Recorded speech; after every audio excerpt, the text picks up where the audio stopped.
Bom dia para quem é de bom dia, boa noite para quem é da boa noite, 93 para quem é de 93, paz profunda para quem é de paz profunda.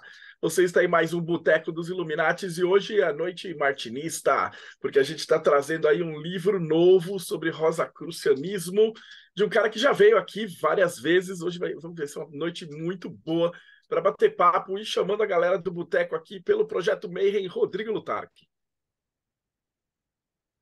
Salve, pessoal! Hoje a gente vai aprender um pouco de Rosa Cruz.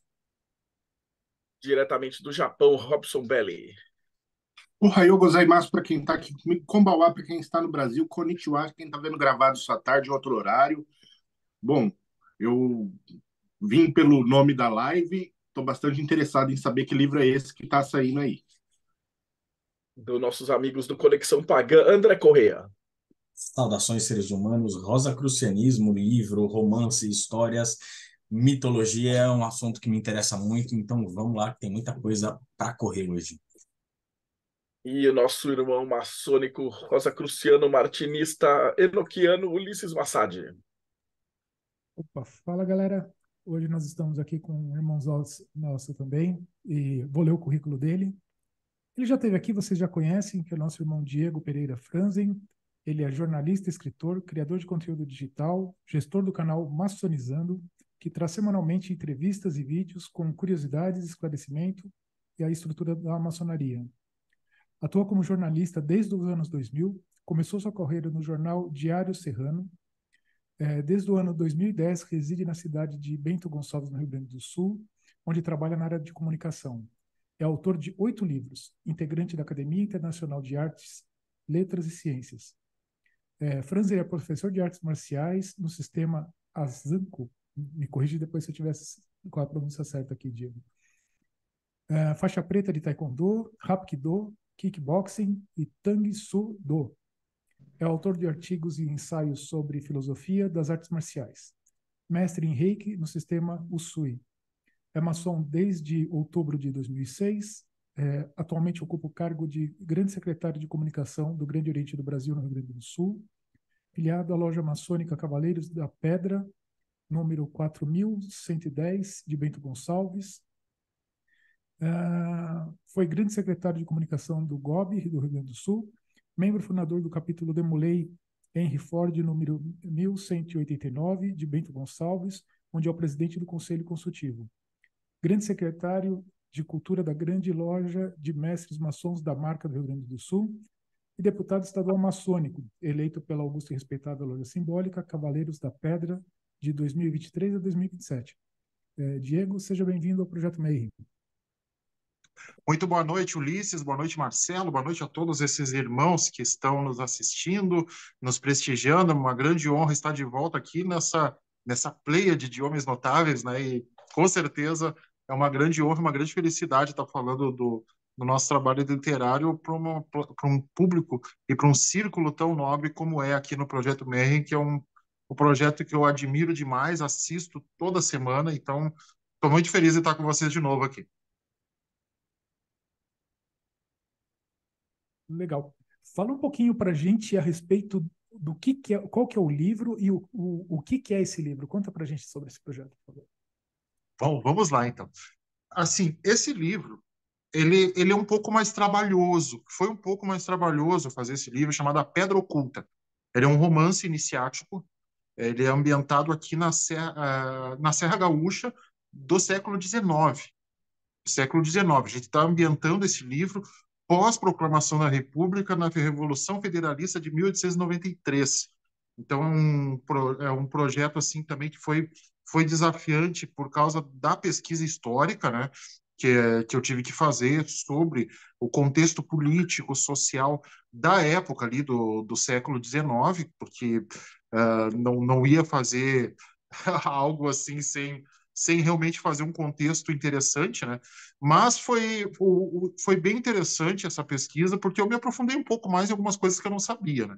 E eu tenho três grandes livros que para mim são referências na minha formação cultural, né? Um deles é uma referência para mim iniciaticamente, que é o livro Zanoni, do Sir Burrell Lytton, né? Eu tenho outro livro que é, para mim, o maior livro de todos os tempos, chama-se O Conde de Monte Cristo, e o outro livro que me inspira muito é O Tempo e o Vento, do Érico Veríssimo, que é meu conterrâneo, ele nasceu em Cruz Alta, Rio Grande do Sul, então eu me criei na escola vendo, o Érico Veríssimo nasceu em Cruz Alta, o Érico Veríssimo escreveu O Tempo e o Vento, o Érico Veríssimo escreveu Incidente Antares, o Érico Veríssimo escreveu Solo de Clarineta e tal. Então foram obras que foram marcando a minha formação literária e a minha paixão por leitura. Mas quando eu peguei o Zanoni e o Conde de Monte Cristo, que para mim até hoje é o meu livro favorito, eu vi algumas situações assim da licença poética que alguns autores têm, né? Alguns autores têm que eles colocam personagens históricos dentro do contexto dos seus livros. E foi isso que eu quis fazer nesse livro, né?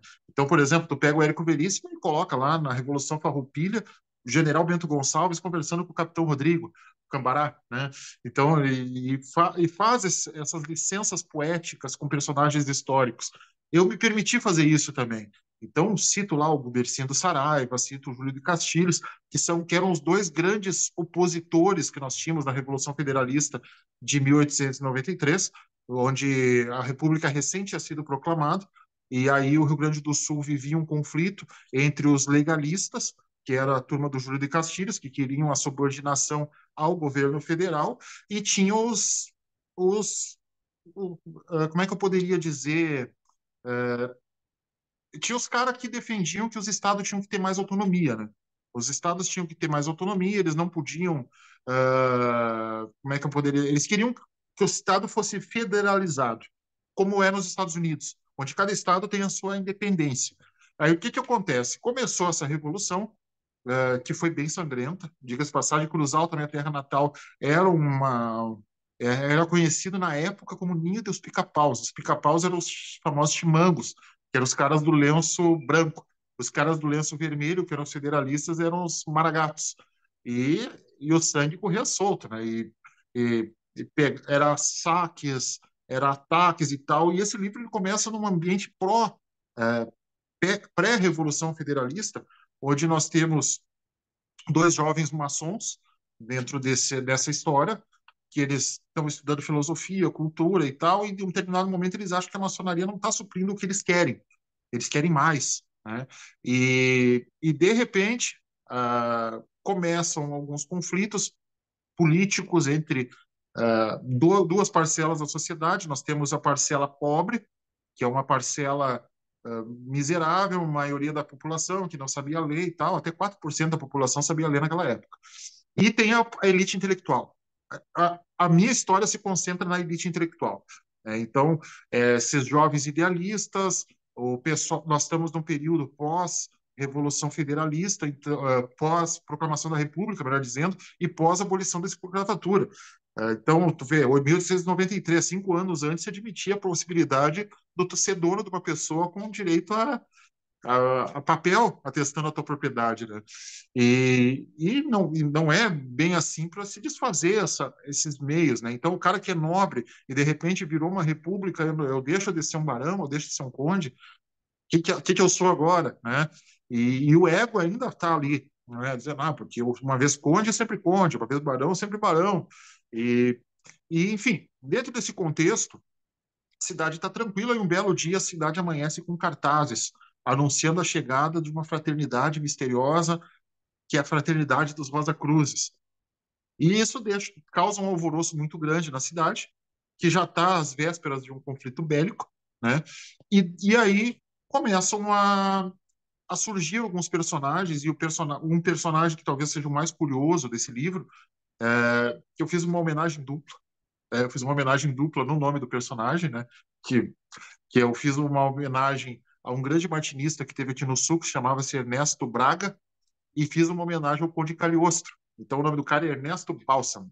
Então, o cara, ele aparece do nada, muito rico, e aí os caras olham aquele cara e dizem, mas eu vi um cara igual ele, lá na Guerra do Paraguai, com a mesma aparência. 30 anos atrás, um cara com a mesma aparência lá na Guerra do Paraguai. O outro, não, mas 60 anos atrás, na Revolução Farroupilha, eu vi um cara igual a ele. E começa a surgir o boato que esse cara é imortal. que ele tem a pedra filosofal, porque o cara, tudo que ele compra, ele paga em ouro, ele simplesmente não muda de aparência, é um cara... E aí esse cara começa a fazer o recrutamento de homens de desejo para montar um grupo de estudos ali. Só que, paralelo a isso, nesse livro, existe um grupo satanista atuando ali, fazendo sacrifício de seres humanos. E quando as pessoas começam a aparecer mortas em rituais satânicos, lembra que mês passado apareceu um cartaz ali dizendo que esses Rosa Cruz vieram para cá? São eles. São esses Rosa Cruz. E aí começa um conflito de bem contra o mal no astral e no físico, né? Então a ideia é essa, e eu quero botar nesse livro, quis botar nesse livro, no caso, todos os conflitos que o iniciado vai ter, ou passou, ou normalmente passa, desde o momento em que ele é convidado para entrar numa ordem, quando ele começa a avançar na ordem, como ele começa a ganhar graus, como ele começa a ganhar graus e se iludir com o poder que esse grau pode dar para ele, e aí ele começa a cair, aí o cara tá fixo na iniciação, tá lá, agora eu sou fixo na iniciação, a natureza já me reconhece, aí de repente vem uma mulher charmosa lá, seduz o cara, e o cara cai no instinto, e acaba com essas... Enfim, esses conflitos que a gente tem na iniciação que chama bastante atenção nesse livro. E eu diria, eu até comentava com a minha mulher hoje, que eu comecei a escrever esse livro em 2015. Eu tive 2 bloqueios criativos ao longo da criação dessa história, porque eu chegava num ponto e pensava, para onde eu vou? Não sei para onde eu vou escrever outro livro. E nesse meio tempo eu escrevi 4. 4 livros enquanto eu esperava o que fazer com esse. E, de repente, um dia eu estou assistindo televisão, estou assistindo alguns seriados ali, e penso, mas se eu desse um rumo parecido com isso aí, na história eu consigo fechar. E realmente foi um desafio, mas eu ouso dizer, Ulisses, que esse livro é a minha melhor obra literária, assim, a minha maturidade literária está nesse livro. Desses 8 livros que eu escrevi, eu acho que o que tem mais do Diego é esse. O que tem mais do que eu penso sobre a vida, sobre a iniciação, está nesse livro. Então, foi um livro bem legal de escrever. Eu me senti muito feliz quando eu terminei ele. Eu pensei, 8 anos, cara. Meu filho pequeno não tinha nascido ainda. Ele está com 7 anos, já sabe ler, e eu não terminei esse livro. Era uma questão de honra, inclusive, terminar esse livro. Né? E, graças a Deus eu terminei. E depois que eu terminei, aí a gente já disponibilizou ele em 2 plataformas para aquisição, né? Que é no eClap, no formato físico, né? Esse livro está no eClap e também está lá no Clube de Autores. Então, o pessoal pode adquirir, e eu só disponibilizei ele no formato físico. O pessoal que assiste o meu canal vai ver ali que eu vendo normalmente meus livros no formato digital também. Eu faço aqueles pacotão, 6 livros digitais por R$ 50. Faço, mas com esse novo eu não vou fazer. Esse eu vou ser o egoísta. Esse vai ser o cara que quiser ler esse livro vai ter que ser o desculpa, vai pegar e folhear, ler e saborear, porque ele deu trabalho para escrever. Não que os outros não tenham dado, né? Mas esse foi um livro assim que me realizou, porque a história, eu não vou dar muito spoiler da história, mas essa seita satânica está enfrentando um grande iniciado. Então, o cara vai dormir, de repente o cara sai do corpo, encontra o outro cara no astral, e pau! E depois ele volta pro físico, volta no físico, tá tendo tiro lá fora porque os maragatos estão chegando. E tem bandoleiro, na época também tinha. E isso é uma história, uma coisa que eu coloquei também para mostrar fatalidade no livro, que é os bandoleiros, né? Caras que viveram uma vida marginal, surrada, e que de repente eles passam de cidade em cidade, saqueiam, estupram, pegam o que tem de valioso e partem para outra cidade, né?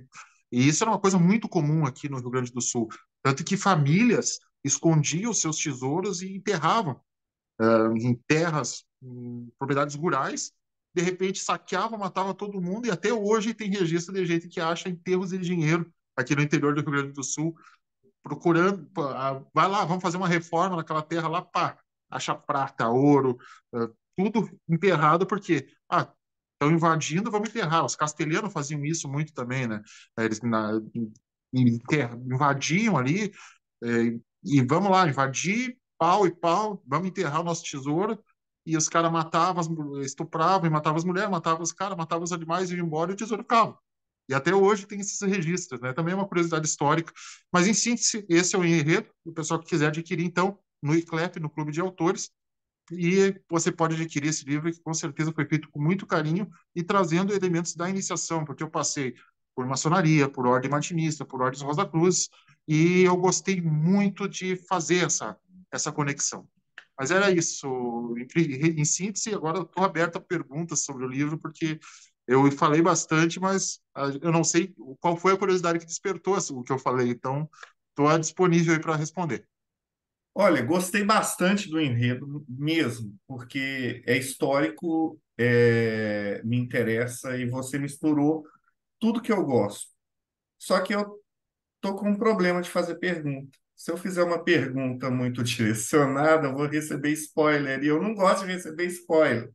Não, eu não vou dar Então, spoiler, pode ficar tranquilo, pode aí eu estou perguntar. pensando que pergunta que eu faço. Eu vou ter que perguntar assim sobre a Revolução, essa confusão histórica, para você explicar mais sobre o pano de fundo histórico e também sobre os panfletos Rosa Cruzes que vieram antes e o impacto na Europa e histórico assim. Então, começando aí, eu não sei o que o Ulisses vai perguntar, começando sobre o pano de fundo histórico que você citou. Fala um pouco mais. Bom, vamos lá então. O movimento Rosa Cruz ele surge ali em 1614 com os manifestos, né? É a primeira manifestação Rosa Cruz que a gente tem. A gente pode fazer associações por licença poética mesmo, né, ou histórica, ao Egito, à Suméria, à Atlântida, enfim, pode fazer para onde quiser. Mas historicamente, documentalmente, o movimento Rosa Cruz ele surge depois do Renascimento, lá em 1614. É importante frisar que a gente tem uma influência muito grande do protestantismo nesse movimento Rosa Cruz. Né? Por quê? Porque a igreja era absoluta, a igreja católica era absoluta e era confundida com o Estado. O poder da igreja e do Estado se misturavam. Isso, inclusive, matou os templários 300 anos antes. Né? Então, o que acontece? O poder se misturava. Então, exatamente 300 anos depois dos templários, né, vem esses manifestos. Né? Interessante esse número, né? 300. Né? Esses manifestos Rosa Cruz surgem na Europa com a publicação do Fama Fraternitatis.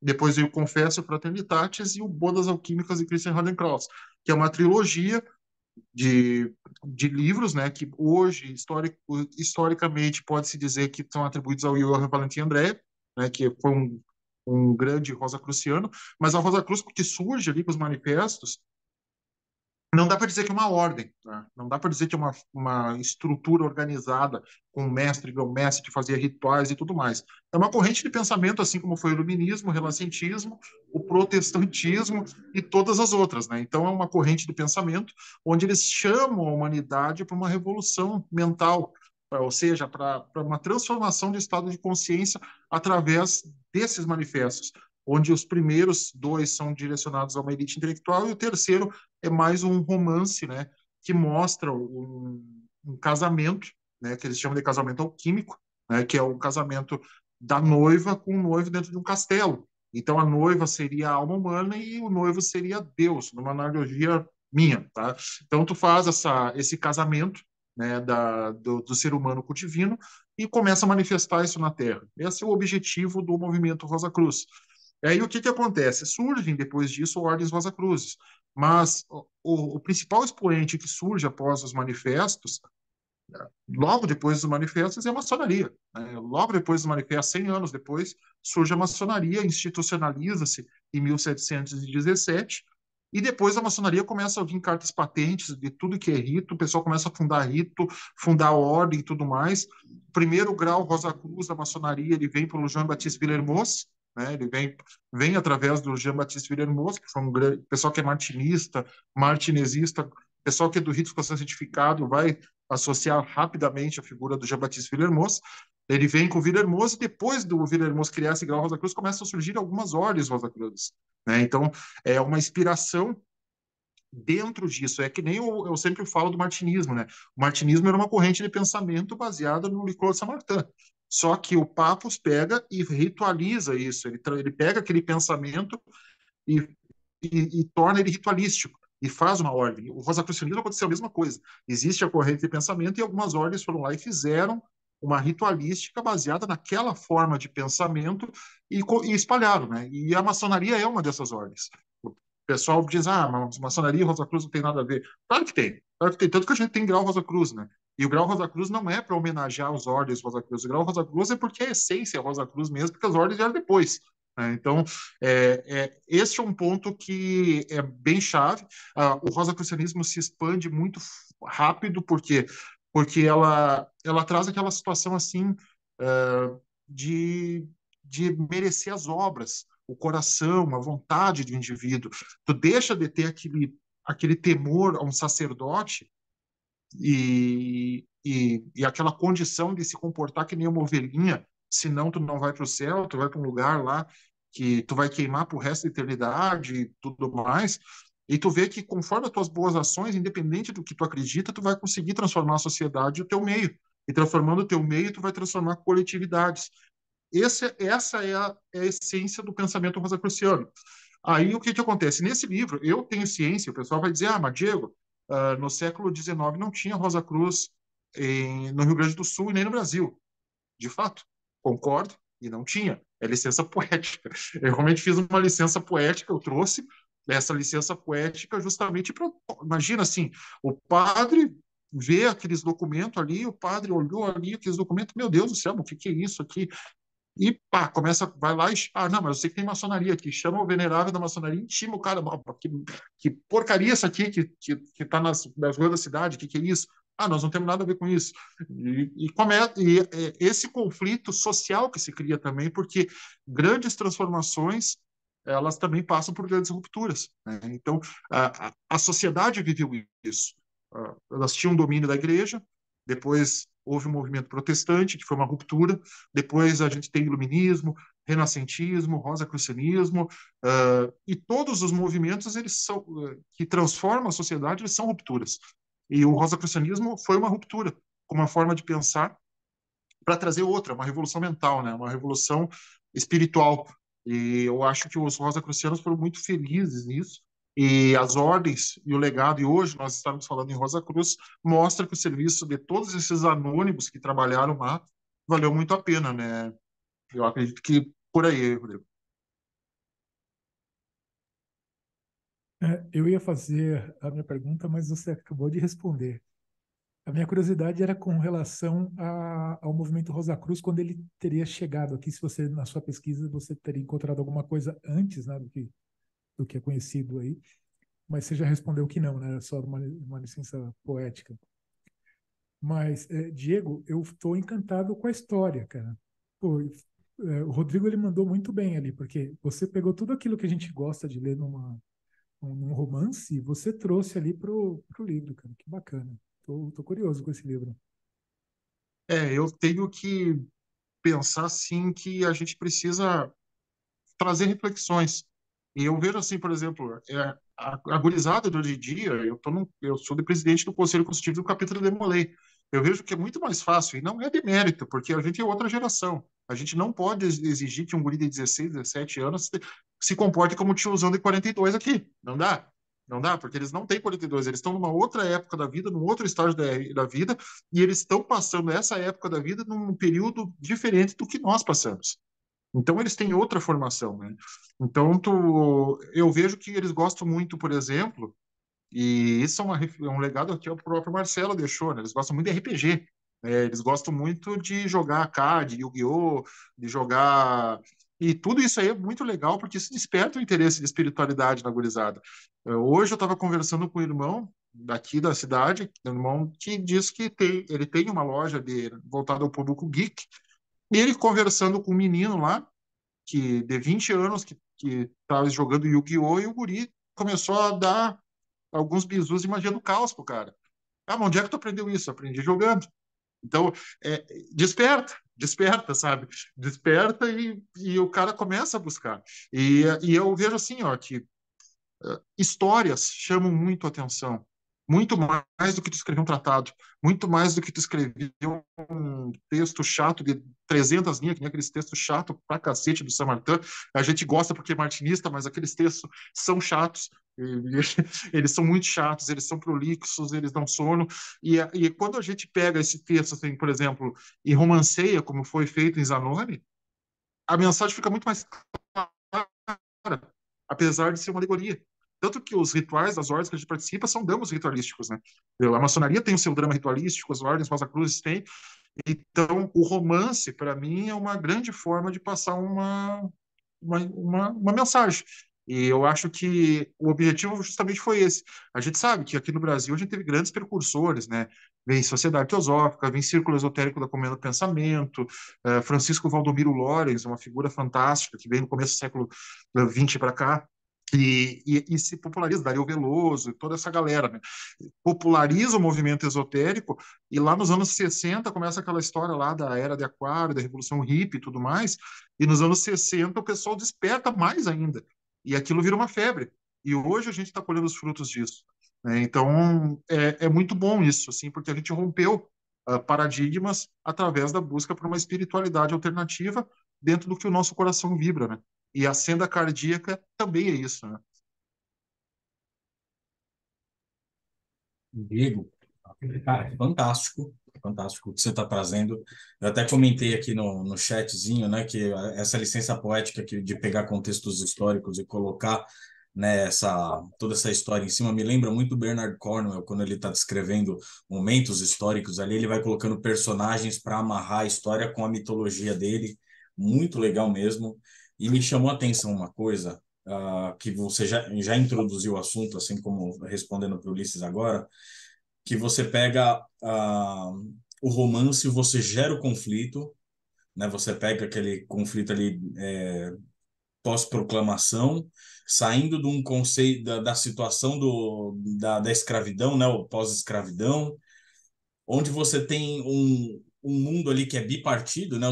Que você falou, ilustrou até como lenços brancos e lenços vermelhos, o preconceito muito forte, o satanismo, né? Como antagonista da fé, da religião ou daquela ordem, e você tem todo esse conflito criado entre filosofias, ideias, valores morais, e de repente vem uma ordem filosófica mistérica e que ninguém sabe o que é uma coisa muito abstrata, provocando e convidando para o estudo. Você consegue traçar um paralelo dessa história com a realidade atual, onde esses conflitos existem, onde esses conflitos são reais, hoje em dia também, e onde você falou, você comentou 4% da população naquela época era alfabetizada, hoje em dia é um pouco mais, mas eu acho que a compreensão não está muito longe disso. E, e você vê desse estudo, dessa busca, desse conhecimento nos dias atuais. Vejo sim, assim, porque a gente vê, ao mesmo tempo que a ciência evolui, né, onde a gente pode, por exemplo, teve uma pandemia que matou um monte de gente e fortaleceu, de certa forma, essa situação das videoconferências, das reuniões virtuais, das palestras e tudo mais. Não vou dizer que foi um aspecto positivo da pandemia, porque ela não teve aspecto positivo. As pessoas morreram, foi uma tragédia, e não teve aspecto positivo, e eu não vou fazer eufemismo nenhum. Não teve. Foi um momento de dor. E eu acho que a gente tem que aprender com isso também. A gente aprende com a dor também. Aprende, né? Eu, uma vez, quando eu era pequeno, o tamanho do meu menino aqui, eu pulei na água sem saber, achando que eu sabia nadar automaticamente, quase morri. Então, aprendi que eu vou ter que ir até onde me dá pé. E é isso que a gente tem que fazer, inclusive, na espiritualidade, né? E eu vejo assim, ao mesmo tempo que a ciência evolui, a gente está vendo crescer movimento anti-vacina, movimento terraplanista, movimento de pessoas que, enfim, o preconceito, né? O pessoal, eu vejo assim muito que e eu não estou tomando partido de A ou B, mas eu vejo muito, por exemplo, assim, as pessoas entram com uma ordem e em vez de pegar os preceitos daquela ordem, levar para sua vida e transformar a sua vida, o que elas fazem? Elas pegam os preceitos da sua vida, levam para a ordem e tentam transformar a ordem. E aí nascem os donos de loja, os donos de ordens, os caras que são contra a inovação, que tu apresenta uma ideia, os caras vão lá e castram, e aí começam a surgir as cisões, e começa a surgir isso e aquilo. E ao mesmo tempo que a gente vê assim que as pessoas elas têm uma carência muito grande de poder e elas têm medo. E a iniciação não se pauta pelo medo, dentro do que eu aprendi na vida. E as pessoas pautam a iniciação pelo medo. Tu não está procurando um movimento iniciático, uma igreja, uma fé, porque tu quer alcançar a divindade. Tu está procurando porque tu quer fugir do demônio. E aí o que que acontece? A maioria das pessoas pensa assim, elas não querem procurar Deus porque elas querem ser boas, elas não querem ir para o inferno. E a busca, ela se torna muito diferente nesse ponto. Ela muda totalmente, né? Porque no momento que tu quer a pureza, a essência divina e tudo mais, tu tá sendo um altruísta, tu tá sendo um iniciado que tá buscando a luz. Tu não tá fugindo das trevas. São coisas totalmente diferentes. Porque o iniciado tem que saber andar nas trevas também. O iniciado tem que saber, e a carta do eremita mostra isso. O iniciado tem que saber andar nas trevas. Porque se ele não souber andar nas trevas, não adianta. Então, tu não pauta na tua iniciação pelo medo. Não adianta tu pautar no medo. Porque senão, depois tu se acha um mago poderoso, aí tu vê lá um despacho na porta da tua casa, tu corre pro batuqueiro pedir ajuda porque tu não sabe fazer. Que baita mago que tu é, né? E isso acontece aos montes. Tem muito livre iniciador que faz isso.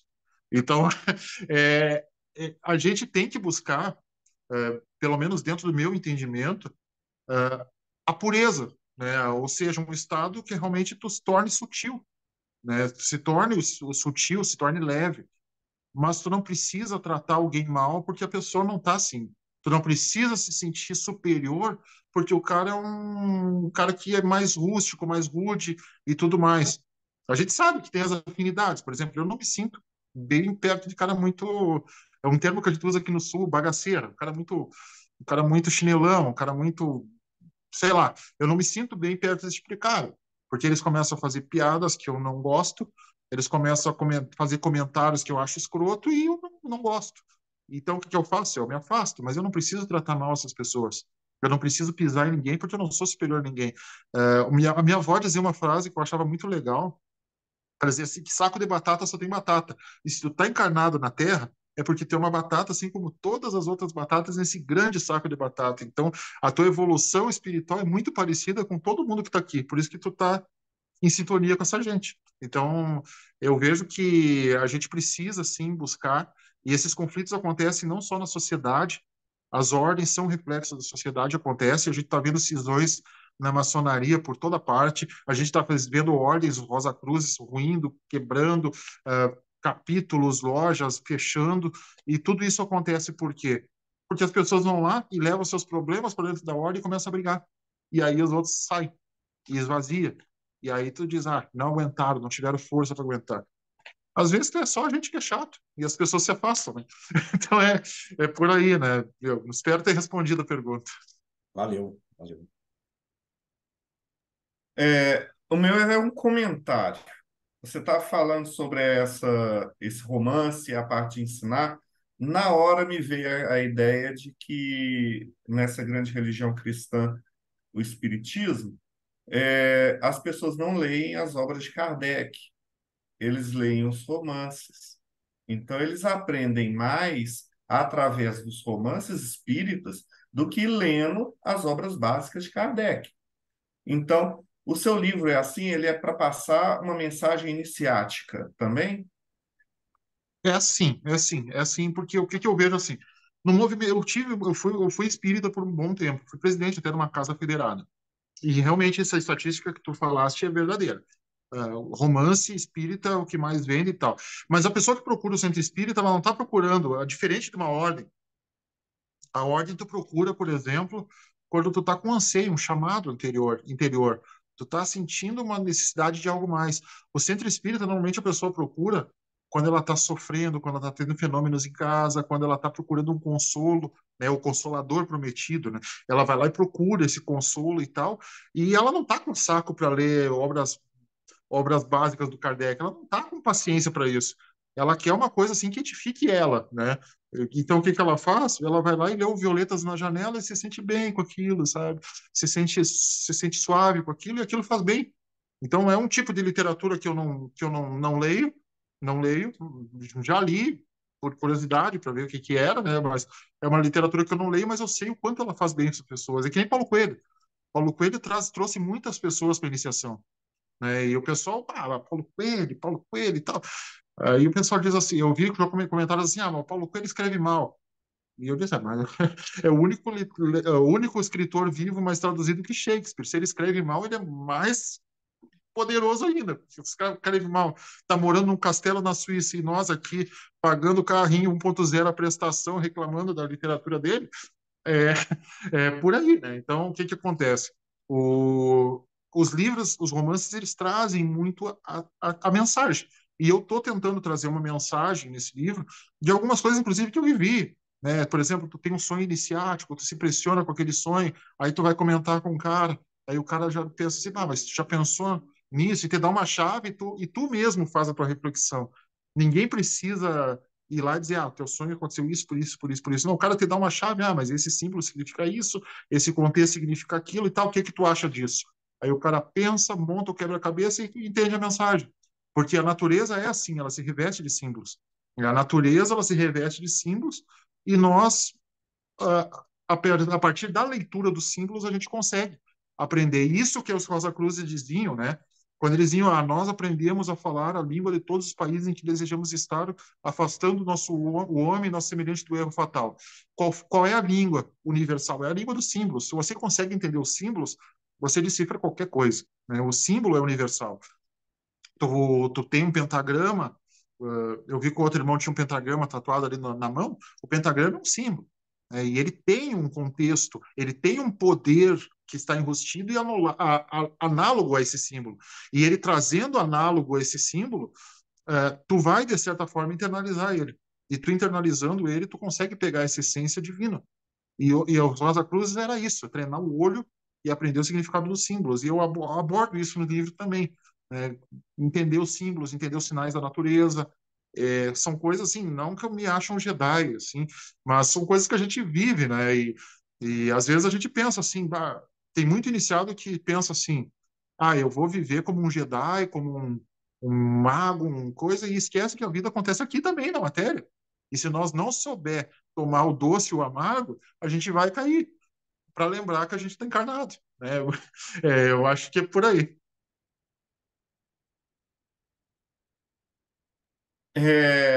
Eu vou chamar o pessoal agora para a gente encerrar. Lembrando que os links dos livros vão estar na descrição aqui, tá? Quero fazer uma pergunta. Pode fazer. Eu quero saber do antagonismo. Em que você se baseou para criar o teu antagonismo?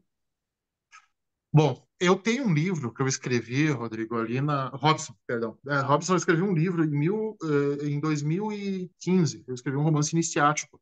E esse romance iniciático eu me baseei num fato real que aconteceu na minha terra natal, que é Cruz Alta. O que que aconteceu? Existia um grupo que fazia rituais necromantes dentro de um cemitério da cidade. Eles faziam rituais necromantes dentro do cemitério. O que que acontece? O primeiro ritual que eles fizeram foi um sacrifício de um animal. Depois, o segundo ritual, eles pegaram um corpo recém-enterrado, mutilaram o corpo, fizeram símbolos com o sangue do corpo e fizeram um monte de coisa. E o outro eles convidaram o cara para sacrificar um humano vivo. Quando o cara chegou lá no cemitério, ele descobriu que ele era o sacrificado e ele foi assassinado. E os caras mataram ele, abriram uma sepultura, jogaram ele dentro da sepultura e fecharam a sepultura. Acharam o corpo 2 anos depois. Então, foi um. E aí, a partir daí, se desbaratou um grupo que se intitulava satanista, né? E a gente tem que tomar muito cuidado também quando a gente fala em satanismo, né? Porque são correntes diferentes de satanismo. Tem aquele satanista lá que é um cara que simplesmente é contra o sistema, é o anarquista e tudo mais, e esse cara não faz mal para ninguém, né? E tem o cara que realmente gosta de sangue, gosta de matar, gosta. Mas é uma sociopatia que é uma psicopatia que é atribuída a isso. Então, todos os meus antagonistas, tanto no outro livro, o Temporal Austin, quanto nesse, eu me baseei nesse grupo. Eu me baseei nesses caras. Então, a base foi ele. Que ele sempre tem um mestre oculto, que está ali no meio do contexto, e ninguém sabe quem ele é. E esse é o grande mistério do livro também, um dos grandes mistérios do livro. Pá, tá acontecendo isso, isso, isso, mas quem é esse cara que está comandando? E o cara tá ali o tempo todo. Tá ali o tempo todo. Eu revelo no final, mas ele tá ali o tempo todo. E no outro livro, Temporal Austin, também. O cara tá ali o tempo todo. Então, o antagonista é isso.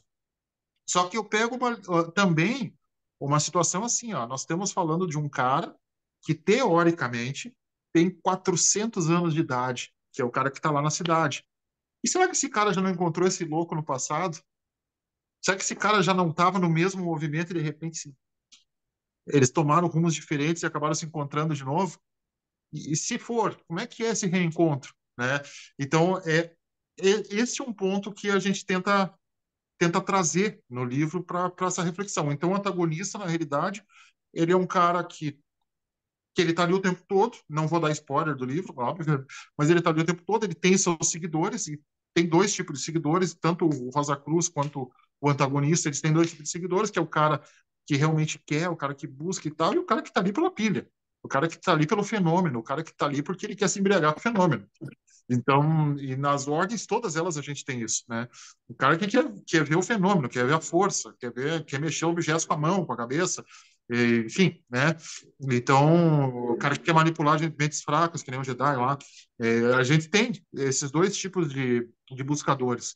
E, e a gente tem que aprender a lidar com ambos, né? A gente tem que aprender a lidar com ambos e respeitar ambos dentro de cada um, porque cada um tem suas limitações, né? E às vezes a gente tem muito espelho nos outros. Mas o antagonista, respondendo, Robson, bem objetivamente, o antagonista, ele é baseado num personagem da vida real, de um caso policial que eu cobri como jornalista, lá no começo do século XXI, lá em 2002, e eu me baseei nesse cara para criar o antagonista ideal. Ele não tem assim um antagonismo mais mitológico, então tal qual o cara que vive 400 anos, tal. Ele não é tão mitológico quanto a mistura entre Cagliostro e aquele outro iniciado da sua região aí do sul. Não, ele não tem esse antagonismo. Ele é um antagonismo mesmo porque ele é o oposto, ele está no lugar oposto e as energias opostas, quando se tocam, elas dão curto, né? E aí o conflito acontece, né? E eu não sei se entendi bem. Você parece que me mencionou que existem três lados nessa disputa. É um lado que é o bem, um lado que é o mal, e parece que você mencionou, eu não sei se eu entendi direito, um lado que só quer ver o circo pegar fogo, é isso? Exato, tem também. Tem também. Isso é uma coisa assim que. Quem não conhece aquele irmão que vai lá num outro irmão e bota uma pilha no cara, aí depois vai lá no outro, bota uma pilha, os dois começam a brigar e ele fica olhando e dando risada. Isso acontece de monte, é que nem aquele desenho do pica-pau dando porrete, né, os caras se bater. Tem muito irmão que faz isso. Muito irmão que faz isso. Não, mas isso aí é Então, só em também é ficção. uma. Isso não existe, viu? Isso é isso aí é romance. Isso é a história da Na vida escola real, isso não rola, pública. cara. Tá Toda tudo bem. confusão é essa. Essa é a Sempre tem o cara mitologia. que quer pôr fogo e coloca todo mundo para brigar. Nunca aparece na sala da direção.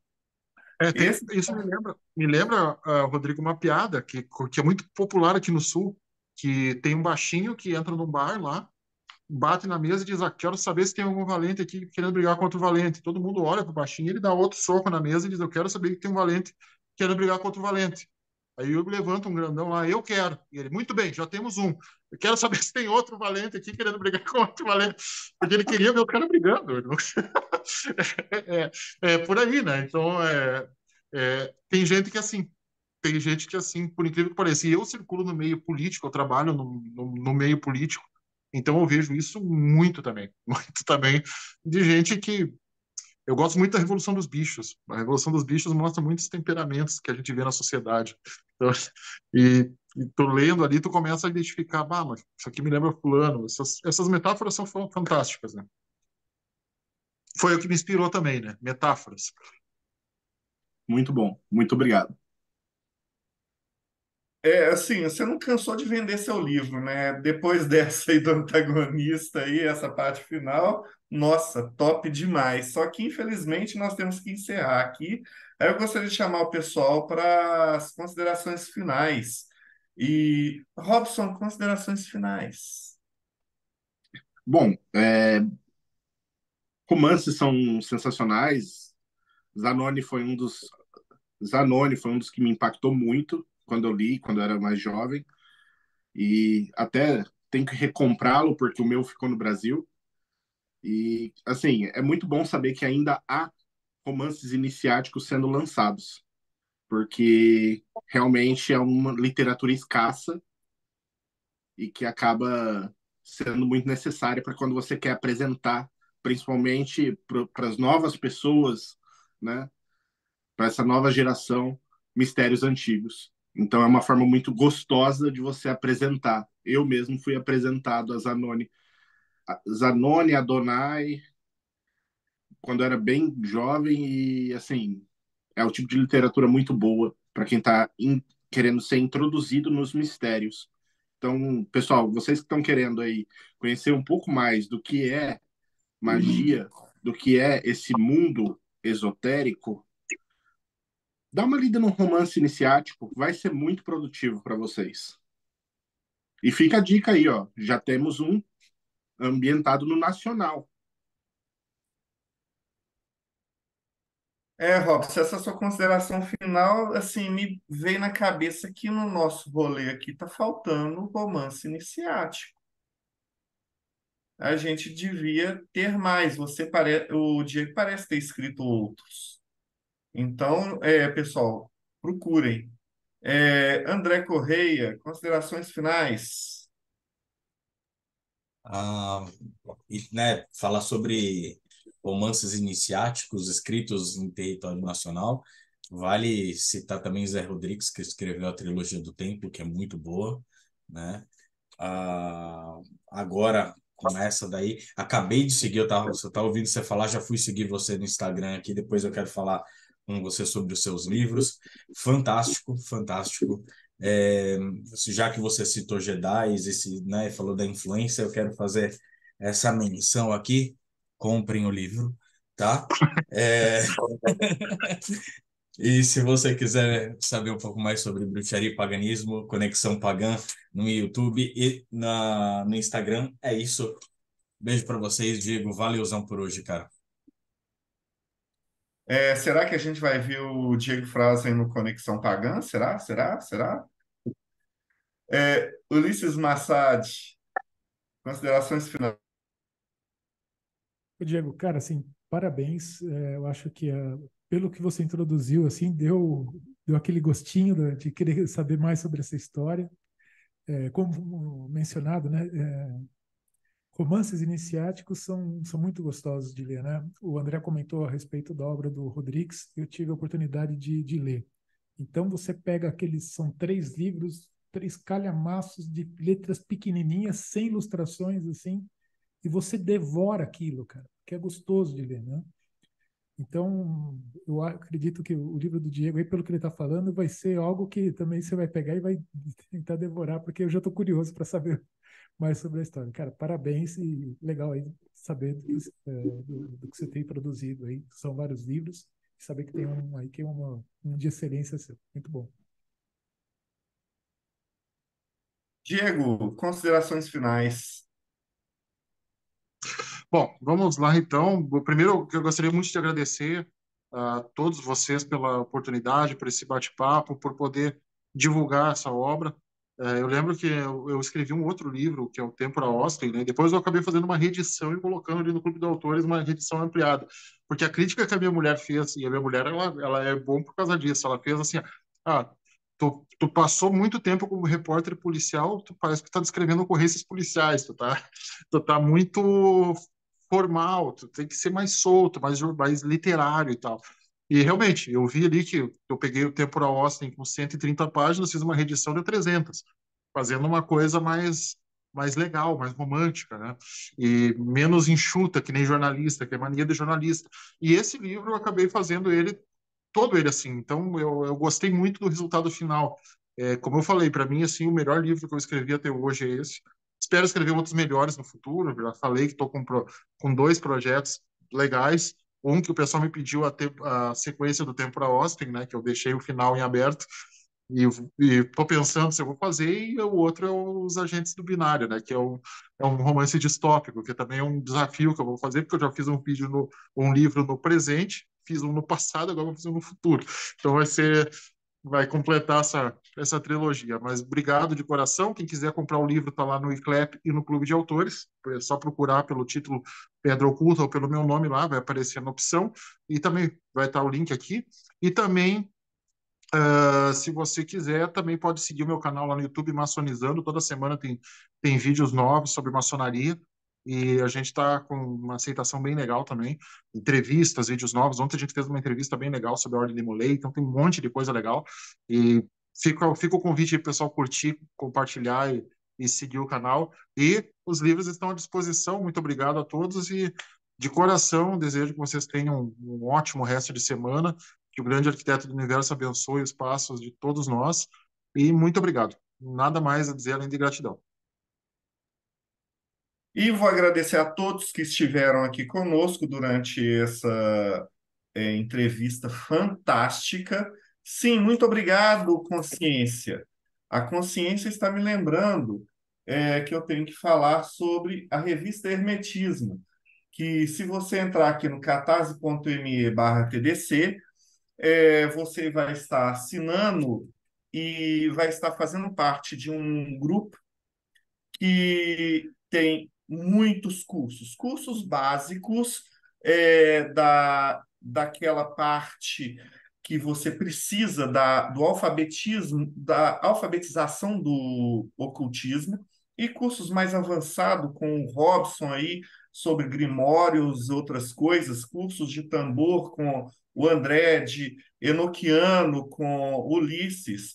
Então, é um grupo fantástico. Tem grupos no Telegram com um pessoal bacana que vai te ajudar, além de, é claro, de ajudar o grupo Infância Azul. Então, para a consciência, espero que me lembre de falar tudo. Eu acho que eu esqueci do Simpósio Sofia, eu não sei quando isso vai subir. E se for antes, entre lá, vai encontrar com a gente. Se for depois, espero que tenha encontrado com a gente lá no simpósio, que a gente vai dar um abraço, como o André costuma oferecer, o abraço dos outros aí para todo mundo, do patrocinador dele. Estaremos lá abraçando todo mundo. Olha só, sinais de ordem aqui no nosso grupinho. E para aqueles que ficaram até aqui, vamos dar um joinha, vamos curtir aqui o canal, vamos nos inscrever e falou, pessoal!